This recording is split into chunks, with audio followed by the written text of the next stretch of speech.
The Renegade Row. Such a great exercise for the core, for the shoulders, for the butt, everything. I love the Renegade Row. Now notice here, Kate is in a straight line, going straight down. She's gonna pull this. She's really good at these though. I like these. So as you're pulling, notice how her hips don't move very much. It's okay, your hips are not gonna look like this in the beginning.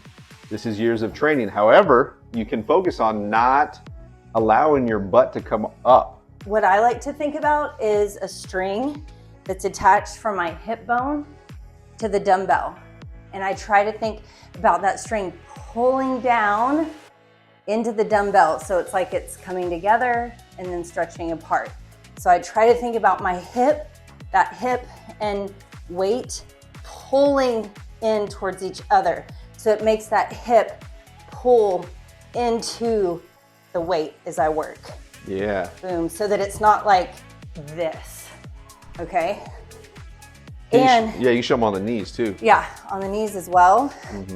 Right here, nice little tabletop, pull and set it down.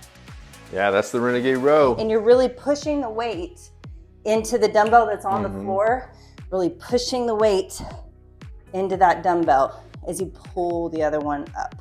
Yeah, I like that. That's awesome. Good ones. There's your Renegade Row.